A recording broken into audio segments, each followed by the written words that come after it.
ഐക്കല്ല്, ഏലസ്, ഉറുക്ക്, മന്ത്രം, തന്ത്രം ഇതൊക്കെ ആരാ ചെയ്തുകൊണ്ടിരിക്കുന്നത്? റസൂൽ പഠിപ്പിച്ചത് രോഗം വന്നാൽ നിങ്ങൾ ചികിത്സിക്കണം, തദാവൂ, നിങ്ങൾ ചികിത്സിക്കണം. ഫഇന്നല്ലാഹ ലം യൻസിൽ ദാഅൻ ഇല്ലാ അൻസല ലഹു ദവാ. അല്ലാഹു രോഗം ഇറക്കിയിട്ടുണ്ടോ അതിന് പ്രത്യൗഷധവും ഇറക്കിയിട്ടുണ്ട്. ആ ഔഷധം കണ്ടെത്തി ചികിത്സിച്ചാൽ അല്ലാഹുവിന്റെ അനുമതി പ്രകാരം രോഗം സുഖപ്പെടുന്നതാണ്. എന്നിട്ട് പറയും ഇവരെന്താ ചെയ്യുന്നത്? ഒരു തങ്ങളെടുത്ത് പോകും, അവിടുന്ന് ഒരു നൂല് ഒന്ന് കെട്ട്, ഒരു കെട്ട്, എന്നിട്ടത് കയ്യിൽ കെട്ടും, അല്ലെ? ഐക്കല്ല്, ഏലസ്, ഉറുക്കെന്നൊക്കെ പറഞ്ഞ എന്താ ഇതിനകത്ത് ഉണ്ടാവുക? ഒരു കഷ്ട കടലാസ് എടുത്തിട്ട് കുട്ടികൾ ടൈം ടേബിളിൽ വരയും പോലെ തെലുങ്കും പലകും വരയാ, അലിഫ് ലാമ് അലിഫ് റാ എന്നൊക്കെ എഴുതുക.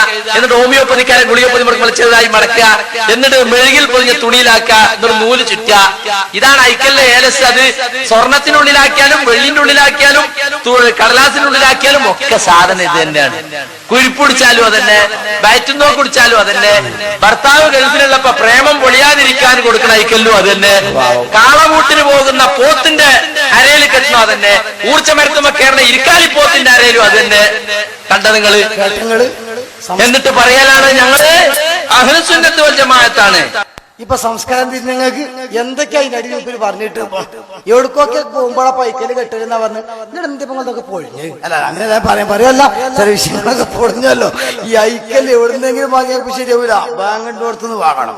എന്നിട്ട് ഇയാളെന്നെ പറയുന്നുണ്ട് ഉറക്കത്തുനിന്ന് കുട്ടിയിച്ച മന്ത്രി ചൂതണം. പിന്നെ ഇയാളിനെ ജിദ്ദി പോയിട്ട് അടിച്ചിറക്കിയ കഥ പറയുന്നുണ്ട്. അപ്പൊ ഒരാൾ ചോദിക്കുന്നുണ്ട് ആ ചീത്താനെ തങ്ങൾക്ക് എങ്ങനെ തിരിഞ്ഞേന്ന്. അപ്പൊ മൂപ്പര് മന്ത്രി ചൂതി കൊടുത്ത് വേദന കാണിച്ച് അങ്ങനെയൊക്കെ തിരിഞ്ഞേന്ന്. എന്നാ ഷാർജ ഇപ്പൊ പറയുന്ന കാര്യങ്ങള് ആദ്യ ചികിത്സ ഉണ്ട് കൂട്ടരെ, മരുന്ന് മാത്രമല്ല ചികിത്സനുണ്ട് എന്ന് സാക്ഷാൽ ഹുസൈൻ സലഫി ഷാർജ ശൈഖ് അയാൾ പറയുന്നത് കേട്ടോളുകൾ. അല്ലെങ്കിൽ ഇസ്ലാം അനുവദിച്ച രീതിയിലുള്ള ശർഈയായ മന്ത്രം എന്ന് പറഞ്ഞാൽ എന്താണ്? അത് രോഗിയായ ആളുകൾക്ക് വേണ്ടി ചെയ്യാവുന്ന കാര്യമാണ്. വിഷബാധയേറ്റ മനുഷ്യന് വേണ്ടി ചെയ്യാവുന്ന കാര്യമാണ്. സിഹിർ ബാധിച്ചിട്ടുള്ള മനുഷ്യന് വേണ്ടി ചെയ്യാവുന്ന കാര്യമാണ്. അസൂയാലുവിന്റെ അസൂയക്ക് പ്രേരണമായിട്ടുള്ള ആ രീതിയിലുള്ള കാര്യങ്ങൾക്ക് നിമിത്തമായ ആളുകൾക്ക് പ്രാർത്ഥിക്കാവുന്ന മന്ത്രങ്ങളാണ്. ഇനി ഒരു രോഗവും ഇല്ലെങ്കിൽ തന്നെയും ദിനേന എന്നോണം അഷ്റഫുൽ ഖൽഖ് സല്ലല്ലാഹു അലൈഹി വസല്ലം അതാ നമ്മുടെ ഭാവിയിൽ നമുക്ക് വരാനിരിക്കുന്ന എല്ലാ ബുദ്ധിമുട്ടുകളെയും ഉപദ്രവങ്ങളെയും തടുക്കുവാനും അല്ലാഹുവിങ്കൽ നിന്ന് എല്ലാ രൂപത്തിലുള്ള കാവലുകളും കിട്ടുവാനും പൈശാചികമായ ശർറുകളിൽ നിന്ന് മോചനം നേടുവാനും അതാ ദിനേന എന്നോണം ദിക്റുകളും ദുആകളും ഒക്കെ ഹബീബായ റസൂലുള്ളാഹി സ്വല്ലല്ലാഹു അലൈഹി വസല്ലം പഠിപ്പിച്ചു തരുന്നു. ഇനി അതിന്റെ രൂപങ്ങളാണ് എങ്ങനെയൊക്കെയാണ് ഇപ്പൊ ദിക്ർ ഉപയോഗപ്പെടുത്തേണ്ടത്.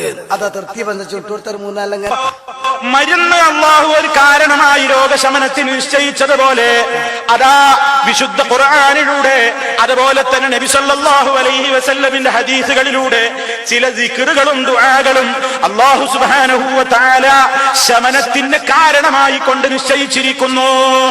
മഹാനായ നബി സല്ലല്ലാഹു അലൈഹി വസല്ലം അതുപോലെ തന്നെ സ്വഹാബിമാര് ഫാത്തിഹ രോഗശമനത്തിന് വേണ്ടി മന്ത്രിക്കാറുണ്ട്. അതുപോലെ തന്നെ സൂറത്തുൽ ഇഖ്ലാസ്, അതുപോലെ ഖുൽ അഊദു ബിറബ്ബിൽ ഫലഖ്, അതുപോലെ ഖുൽ അഊദു ബിറബ്ബിൻ നാസ്, ഇവ ഉൾക്കൊള്ളുന്ന മുഅവ്വദതൈൻ എന്നറിയപ്പെടുന്ന ഈ രണ്ട് അധ്യായങ്ങളും നബി സല്ലല്ലാഹു അലൈഹി വസല്ലം അതാ അവിടുത്തെ മന്ത്രങ്ങളിൽ ഉൾപ്പെടുത്തിയിട്ടുണ്ട്. നല്ല രോഗികള് ഇത് പാണക്കാട് തങ്ങൾ ഉപയോഗിക്കുന്നുണ്ട് എന്നല്ല, ഖലീദ ഉപയോഗിക്കുന്നുണ്ടെന്നല്ല, റസൂലുള്ളാഹി തങ്ങൾ മന്ത്രിക്കാൻ ഉപയോഗിച്ചിട്ടുണ്ട്. എവിടുന്ന് ഇപ്പൊ വഹ്യ് കിട്ടി? ഇതുവരെ ഇതെല്ലാം ശിർക്ക് കിർക്ക് അന്ധവിശ്വാസം നടന്നത് തീർന്നിട്ടില്ല. ഒന്നുകൂടെ മന്ത്രിച്ചിട്ടു അലൈഹി വസല്ലം അത് വേദന ഉണ്ടാകുമ്പോഴും ചെയ്യും. പ്രയാസം ഉണ്ടാകുന്ന അവസരത്തിലും നമുക്കൊരു പ്രയാസം തോന്നുകയാണ്, വിഷമം തോന്നുകയാണ്, നമ്മുടെ ശാരീരികമായിട്ട് വേദന തോന്നുകയാണ്, അല്ലെങ്കിൽ മാനസികമായി പ്രയാസം തോന്നുകയാണ്. എന്താണ് ചെയ്യേണ്ടത്? ഇതാ ഈ ഇഖ്ലാസ് മുഅവ്വദതൈൻ ഒക്കെ പാരായണം ചെയ്ത് ശരീരത്തിൽ ഊതി നമുക്ക് തടവാം. മഹാനായ നബി സല്ലല്ലാഹു അലൈഹി വസല്ലം അത് പഠിപ്പിച്ചു തരുന്നു. അവിടുത്തെ മന്ത്രങ്ങളുടെ രീതികളിൽ നബി സല്ലല്ലാഹു അലൈഹി വസല്ലമിന്റെ പഠിപ്പിച്ചു കൊടുക്കാൻ വേണ്ടി ജിബ്രീൽ അലൈഹിസ്സലാത്തു വസ്സലാം ഒരിക്കൽ പ്രവാചകൻ രോഗിയായി കിടക്കുന്ന സമയത്ത് നബി സല്ലല്ലാഹു അലൈഹി വസല്ലമിനെ സമീപിക്കുകയാണ്. ആരാണ് വരുന്നത്? ജിബ്രീൽ അലൈഹിസ്സലാം, മലക്ക് ജിബ്രീൽ അലൈഹിസ്സലാം വരികയാണ്. എന്നിട്ട് റസൂലുള്ളാഹിനോട് ചോദിക്കുന്നു, യാ മുഹമ്മദ് ഇസ്തകൈത്, എന്താണ് നബിയെ സുഖമില്ല അല്ലേ, അസുഖമുണ്ടോ? നബി സല്ലല്ലാഹു അലൈഹി വസല്ലം പറയുന്നു, അതെ ഞാൻ സുഖമില്ല. ഖാല, നേരത്തെ ജിബ്രീൽ അലൈഹിസ്സലാം അതാ മന്ത്രിക്കുകയാണ്, ബിസ്മില്ലാഹി അർഖീക മിൻ കുല്ലി ശൈഇൻ യുദീക മിൻ ശർരി കുല്ലി നഫ്സിൻ ഔ ഐനി ഹാസിദിൻ അല്ലാഹു യശ്ഫീക ബിസ്മില്ലാഹി അർഖീക. എന്താണ് ജിബ്രീൽ അലൈഹിസ്സലാം പ്രാർത്ഥിക്കുന്നത്? ബിസ്മില്ലാഹി, അല്ലാഹുവിന്റെ നാമം മുഖേന, അർഖീക, താങ്കൾക്കിതാ ഞാൻ മന്ത്രിക്കുന്നു. ഇത് AP ഉസ്താദ് പേരോട് ഉസ്താദിനെ മന്ത്രിച്ചു കൊടുത്തല്ല, ജിബ്രീൽ അലൈഹിസ്സലാത്തു വസ്സലാം റസൂലുള്ളാഹിനെ മന്ത്രിക്കുന്നു. ഇവിടുന്നപ്പോ ഇതൊക്കെ കുറ്റിയും പറിച്ച് കൊണ്ടുവരുന്നപ്പോ നിങ്ങള് അല്ല, ഈ ഹദീസൊക്കെ എവിടെയാണ്?